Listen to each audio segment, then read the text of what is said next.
good point about innovation, which has become one of these meaningless buzzwords these days that Big buzzword. completely divorced from reality about how innovation actually takes place in life. Because it's two guys standing on a sidewalk going, geez, there's a lot of black Suburbans here. I wonder if they'd like secure communication. Turns out government people like that a lot. Yeah. So Riyadh, You're asking me what what are these markets we should be looking at? If I know, I would make $1 billion. But let me tell you about it. And after that, I would like to follow up about what my colleague Yasat said. I believe till today, even with brilliant product and applications such as SkyMeter, I have a huge respect to your product and to the idea. We're still talking within the same domain. We're not going away from the comfort zone that we're talking about. And that is a problem. And we're still living in our denial stage. We need to go into the 4 stages, and we should accept that the market today we are servicing is not enough to what we have. And I believe this is happening. This is happening, loud and clear. But we are not yet there. But also, I'd like also to follow with what my colleague Yasat says. We, as a satellite industry, we're weak in lobbying our rights. And that is very understandable, because at the end of the day, think about it. You have a GSM terrestrial network who is paying royalty and license fees, billions and billions of dollars. They share their revenue in terms of taxation and others.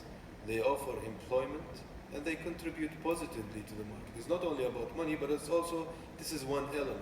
And we, coming as a satellite industry, our market is smaller, our application is smaller, and we think we will have the same lobbying power than the terrestrial have. I don't think we have that yet. And I believe this is not going to be for long time. Because if you witness, I've been lucky to live in this industry for the last 12 years. And I've witnessed, the price when it was at the peak top, and today we are going down to the bottom. But with that, we are not yet competitive. Okay, and there is a huge market that there are some initiatives today. One of them is, he started with Wild Blue, and today it's Hughes. We have Yasat and we have others, where they try to, tap the consumer market. But we're not yet competitive. We're still more expensive than the terrestrial, in place. But that, I believe, but I'm sure that's not gonna continue for long, because if you look at the rhythm of the price drop and the efficiency in the industry, is going to that level where at a point of time we will become very competitive and we will have position in that market. And once we have access in that market, and considering we're still not in denial, considering our cons and pros and what the application requires, and the cost of the last mile between the satellite and the terrestrial, we will position solidly and firmly as a serious player in that market domain. And once we reach that point, I think we're gonna go back. People will think that it will take us seriously, and I believe that will be the first step to have a stronger lobbying power where we can protect our frequency rights. That's a very interesting point. Steve? If I can follow up. I've had the honor, pleasure, pain, scars of being in the trade associations that have been defending that spectrum for the last 15 years. And while I'll agree that the satellite industry is much smaller than the terrestrial one, I would like to think we've certainly been effective in making sure we're protected. We've made it very clear to the regulators what are the key services that satellites carry, and they've been receptive to that. I mean, has it been 100% successful? No, there are parts of C-band and other bands which you have to share with the neighbors, and those have happened. And that discussion keeps on going. So I would say we've been surprisingly effective. We punch well above our weight. And the 28 gigahertz, managing not to have it as studies for the 2019 WRC, I think is a tremendous win, for which we also have to look and thank the support we've received from many regulators, such as Tarek here, in that process. So that's one point. The other point I wanted to touch on is that we shouldn't look at competing with terrestrial services, especially the wired side, on a head-to-head where they're the strongest.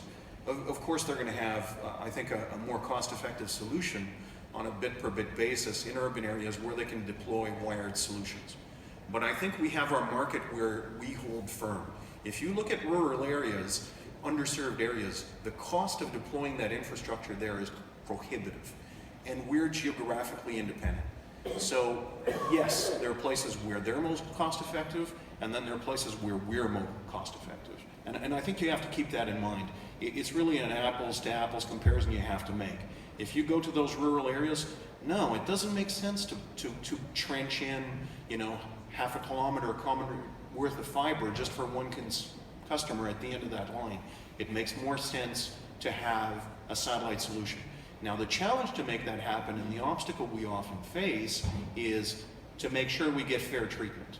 You're facing universal service funds, which tend to sponsor the incumbent terrestrial operator.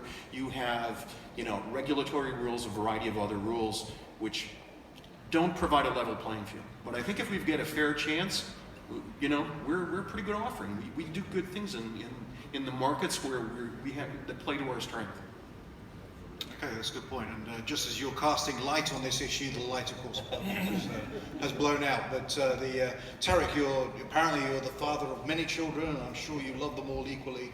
But if you were to give one piece of advice to the satellite industry about how it can not just protect its frequency, but also maybe even expand it, what would it be if you were able to give it?